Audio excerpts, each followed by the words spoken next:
Hi friends, welcome to Vidya's life style. கல்யாண வீட்டு வத்த குழம்பு வாங்க எப்படி செய்யுதுன்னு பார்க்கலாம்.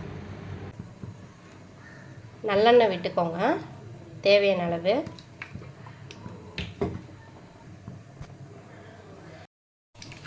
நல்லெண்ணெய் காஞ்சிருச்சு. இப்போ வந்து வடகம் போட்டுக்கலாம். இந்த வடகம் வந்து எங்கள் மாமியார் எனக்கு போட்டு கொடுத்தாங்க. செம்ம வாசனையாக இருக்கும் தாளிக்கும் போது. வத்த குழம்பு, காரக்குழம்பு, புளிக்குழம்பு, இதேமாரி குழம்புக்கெலாம் வந்து வடகம் போட்டு தாளிச்சிங்கன்னா அவ்வளோ டேஸ்ட்டாக இருக்கும், வாசனையாக இருக்கும்.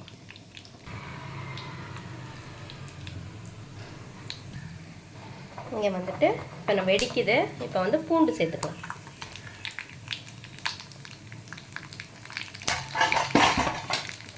பூண்டு சேர்த்துட்டு இது நல்லா கொஞ்சம் கோல்டன் ப்ரௌன் ஆகட்டும்.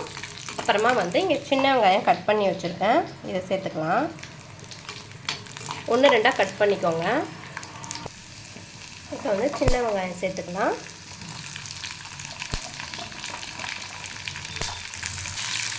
போட்டு நல்லா வதக்கிக்கோங்க. இது கூட கொஞ்சம் கல்லுப்பு சேர்த்துக்கலாம். கல்லுப்பு போட்டு நல்லா வதக்கிக்கோங்க. இதை வந்து ஐயப்பன் சாமிக்கு மாலை போட்டிருக்காங்க எங்கள் வீட்டுக்காருக்கு. அதனால் வந்து அவருக்கு வந்து சாமிக்கு வந்து படைக்கணும். அதனால தான் இன்றைக்கி வந்து நான் வத்த குழம்பு வைக்கிறேன். நாளைக்கு வெள்ளிக்கிழமை, ஆடி வெள்ளி, அன்றைக்கி தான் வந்து கோவிலுக்கு மலைக்கு போகிறாங்க. சரி, நல்லா வதக்கிக்கோங்க. தக்காளி வந்து 1-2 அரைச்சி வச்சுருக்கேன், சேர்த்துக்கலாம். இதையும் வந்து நல்லா வதக்கிக்கோங்க. நான் வந்து மொச்சப்பட்டை இருக்கு இல்லையா, அது நைட்டே வந்து ஊற வச்சுட்டு ஒரு 4 விசில் விட்டு உப்பு போட்டு வேக வச்சு எடுத்து வச்சுருக்கேன். அதையுமே இதில் சேர்க்க போகிறோம். இது கூட வந்து மஞ்சள்தூள் சேர்த்துக்கலாம். இதையும் நல்லா வதக்கிக்கோங்க. இதேமாரி மண் சட்டி, வானல், மண் சட்டியிலலாம் வச்சிங்கன்னா டேஸ்ட் இன்னுமே சூப்பராக இருக்கும்.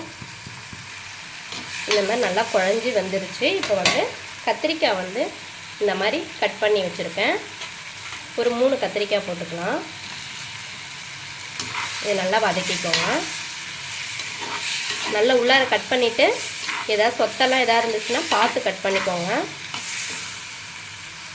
இங்கே பாருங்கள், இங்கே குக்கரில் வந்து விசில் விட்டு மொச்சக்கொட்டை வந்து நல்லா வேக வச்சு எடுத்துருக்கேன். நல்லா வெந்துருச்சு. இந்த அளவுக்கு வெந்தால் போதும். குழம்புலையும் கொஞ்சம் வேகணும். இதை வந்து கொஞ்சமாக எடுத்து வச்சுக்கலாம். மீதி வந்து என் பசங்களுக்கு கொஞ்சம் கொடுக்கலான் இருக்கேன். அவங்களுக்கு ரொம்ப பிடிச்சிருக்கு, அதனால் அதை எடுத்து வச்சுட்டு அப்புறமா கொடுத்துக்கலாம். இப்போ இதோட வந்து மொச்சக்கொட்டையும் சேர்த்து கொஞ்சம் வதக்கிக்கலாம்.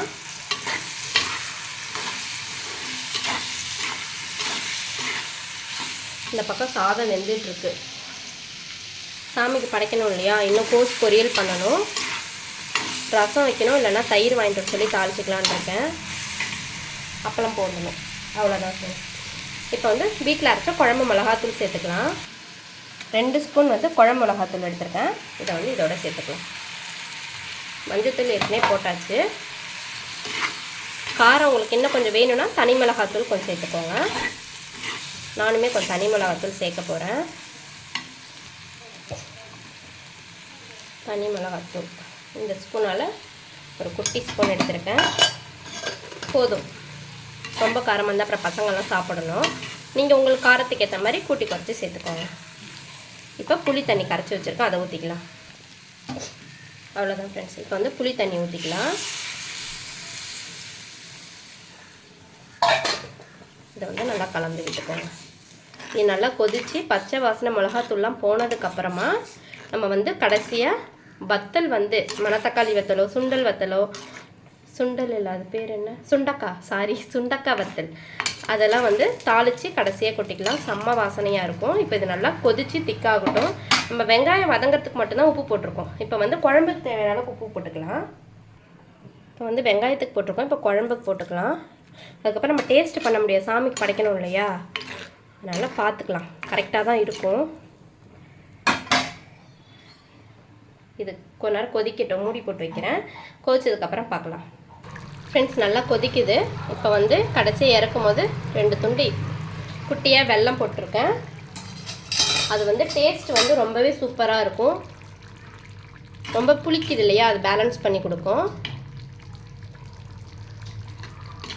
இப்போ கடைசியாக வந்துட்டு நம்ம குழம்பு ஆஃப் பண்ணிவிட்டு வத்தல் வந்து நல்லெண்ணெயில் வந்து கடைசியாக போட்டு பொரிச்சு எடுத்துடலாம். சுண்டை வத்தலும் மணத்தக்காளி வத்தலும்.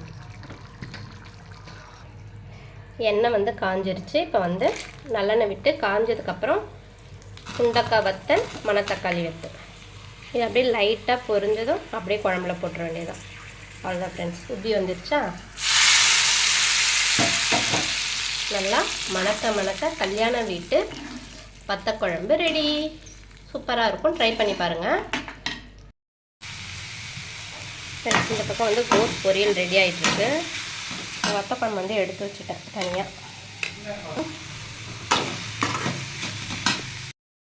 ஃப்ரெண்ட்ஸ், வத்தக்குழம்பு செஞ்சுட்டேன். மொச்சக்கொட்டை போட்டு வத்தக்குழம்பு, அப்பளம், கோஸ் பொரியல், தயிர் வந்து மஞ்சத்தூள்லாம் போட்டு தாளிச்சிருக்கேன். அப்புறம் சுட சுட சாதம். அவ்வளோதான் ஃப்ரெண்ட்ஸ். இந்த வீடியோ உங்களுக்கு பிடிச்சிருந்தா லைக் பண்ணுங்கள், ஷேர் பண்ணுங்கள், கமெண்ட் பண்ணுங்கள், மறக்காமல் சப்ஸ்கிரைப் பண்ணுங்கள். தேங்க்ஸ் ஃபார் வாட்சிங்.